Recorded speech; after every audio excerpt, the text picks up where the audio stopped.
आज 23 फरवरी को ये जो कार्यक्रम यहाँ पर प्रगतिया में सुशोभित किया गया है, इस अवसर पर आए हुए श्रोताओं को श्रद्धेय मंच और मंडल के जो हमारे कार्यक्रम के लोग हैं जिन्होंने बहुत अच्छा गायन किया, इनको मेरी तरफ से बहुत बहुत मंगल कामनाएं। जैसा कि अभी पूर्व वक्ताओं ने आपको हमारे महापुरुषों के बारे में बतलाया, बाबा साहब भीमराव अम्बेडकर जी के बारे में, तथागत गौतम बुद्ध जी के बारे में, संत गाडगे जी के बारे में, संत रविदास जी के बारे में, तो जो पूर्व वक्ताओं ने बताया उसी के क्रम में मैं भी कुछ थोड़ा सा बताने का प्रयास करूँगा। आज जो हमारा समाज वंचित है अधिकारों से, जो भी चीज़ें अपूर्ण हैं, इन सब चीज़ों के लिए कमी हमारे अंदर ही है। उसका मुख्य स्रोत है शिक्षा से। अगर हम शिक्षित नहीं हैं तो हम कुछ नहीं कर सकते। बाबा गाडगे पढ़े लिखे नहीं थे, लेकिन एक जागरूक थे। उन्होंने स्वच्छता के जनक के रूप में एक मिसाल कायम कर दी। महाराष्ट्र के अमरावती जिले में उनका जन्म हुआ था और बाबा साहब गाडगे जी एक उस समय हमारे समाज में बहुत बड़ी प्रवृत्ति थी शराब पीना। जब भी किसी के यहाँ शादी विवाह या कोई कार्यक्रम होता था तो मांस मछली मदिरा का सेवन अधिक कराते थे। तो जहाँ मांस मछली मदिरा ज़्यादा होती है तो वहाँ मंद बुद्धि तो आराम से हो ही जाएगी। तो इसलिए ये जो इस चीज़ को अच्छा मानते थे, उसी में उनकी सारी संपत्तियाँ भी खत्म हो जाती थी और वो अपने आयामों को नहीं प्राप्त कर पाते थे।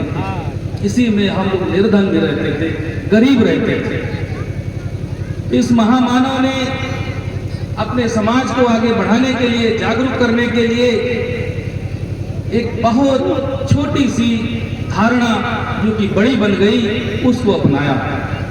वो जहाँ भी जाते थे उस गांव में नाली या कोई खंडहर या कोई चौपाल इत्यादि की साफ सफाई स्वयं करने लगते थे। तो लोग हंसते थे कि देखिए क्या कर रहे हैं, लेकिन वो हंसते ने कोई बात नहीं और वो अपने कार्यों में लगे रहे। एक उनके पास छोटी सी ढपली हुआ करती थी जिससे वो संगीत में, जैसे कि आप लोगों ने अभी हम लोगों के अंदर एक ऐसा गुण भर दिया, संगीत में जो संगीत वादन है, इसके माध्यम से लोगों के अंदर अधिक से अधिक पुष्टि हो सकती है। तो उन्होंने संगीत का सहारा लिया और गांव-गांव चौपाल लगा करके लोगों को संगीतमय तरह से भजन मंडली करके अपने महापुरुषों के बारे में बताते हुए वहाँ के लोगों को जागरूक किया, साफ सफाई की। असल में स्वच्छता के जनक हमारे गाडगे महाराज हैं, जिनको ये महाराष्ट्र में जाके देखिए, उनके नाम से बहुत सारी सड़कें बनी हुई हैं, बहुत सारी बिल्डिंगें हैं, बहुत सारी इमारतें हैं। महाराष्ट्र की सरकार ने उन्हें बहुत सारे जो है आभूषण से नवाजा है, बहुत सारे इनाम घोषित किए हैं उनके नाम से। विद्यालयों में, स्कूलों में बच्चों को उनके नाम से पुरस्कार भी दिए जाते हैं। हमारे ऐसे महामानव ने समाज को आगे बढ़ाने के लिए जो भी दिशा निर्देश अपनाए, उस पर हमें हमारे समाज को अमल करना चाहिए।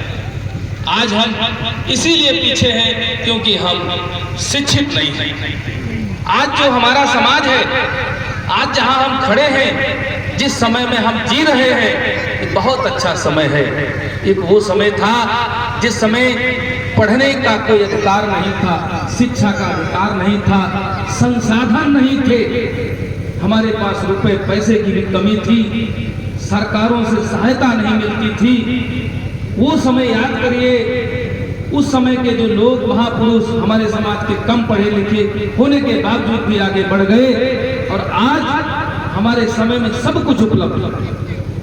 बाबा साहब भीमराव अम्बेडकर ने संविधान की रचना की और उसको भारत सरकार को सौंपा, जिसके सहारे आज हमारा देश चल रहा है। हमें सारी सुविधाएं मिल रही हैं। आज के समय में शिक्षा व्यवस्था के लिए गांव-गांव स्कूल कॉलेज खुले हुए, किताबें मुफ्त हैं, वजीफे की व्यवस्था है और तमाम सरकारी योजनाओं में भी हमको रिजर्वेशन की भी सुविधा है।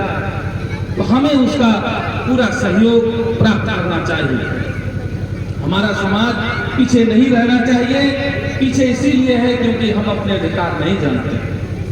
हमें सबसे ज्यादा हम ये जो यहाँ नारी शक्ति बैठी हुई है, महिला शक्ति को बहुत प्रणाम करते हैं। महिला जो विमेन एजुकेशन है उसके लिए भी हमारी सरकारें, हमारे समाज के लोग, हमारे एनजीओ बहुत काम करते हैं। बेटी की शिक्षा सर्वोपरि होती है, क्योंकि जिस घर में बेटियां नहीं होती हैं वो घर किलकारियों से नहीं भरे होते हैं।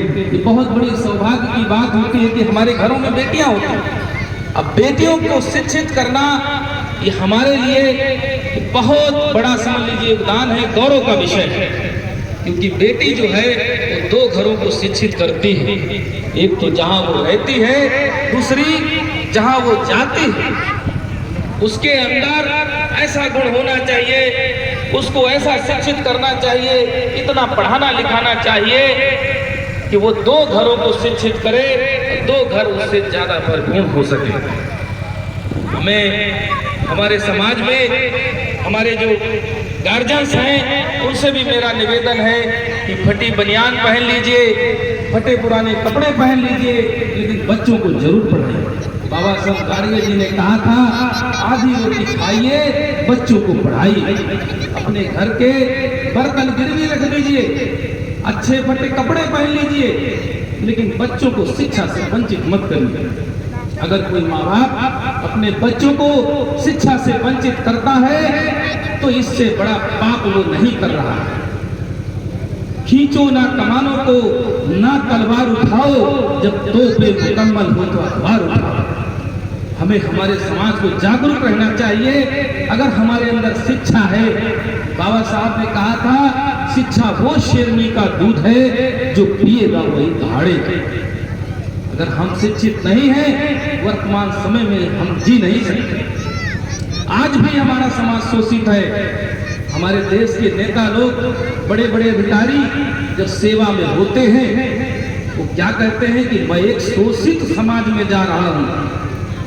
जो बड़े बड़े नेता हैं आज भी यही कहते हैं कि मैं शोषित वंचित समाज में जाता हूं और उनके साथ भोजन करता हूं। अरे भाई, हमारे देश को 75 साल हो गए, आज भी हम शोषित वंचित हैं। ये आपका उद्धार नहीं कर सकते। इसके लिए आपको स्वयं जागना पड़ेगा।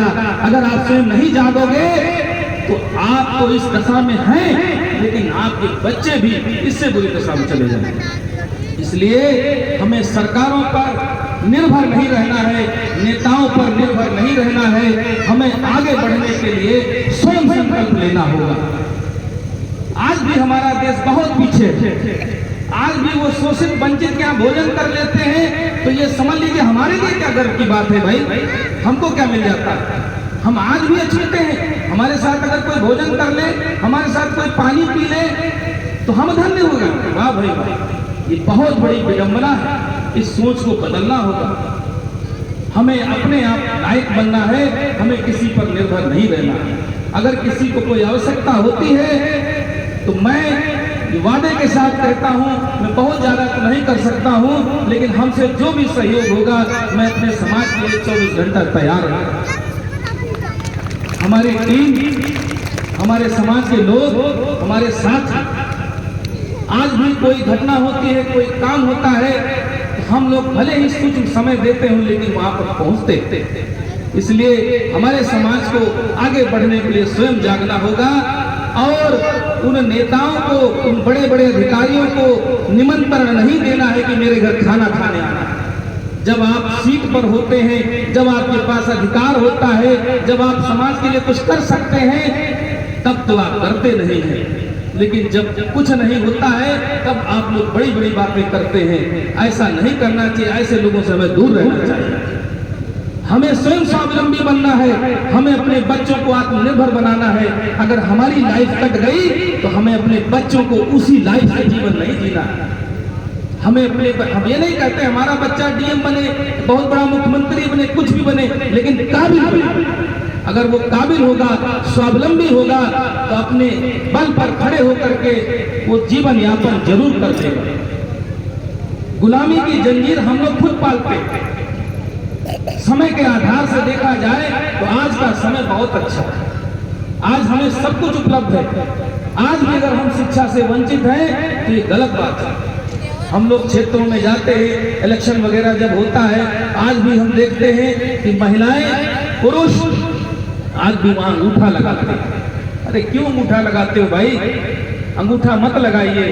अंगूठा लगाने का समय जब था तब लगाया गया, लेकिन अब अंगूठा लगाने का समय नहीं है। अब हमें हस्ताक्षर करने का समय मिला है और हमें हस्ताक्षर करना चाहिए।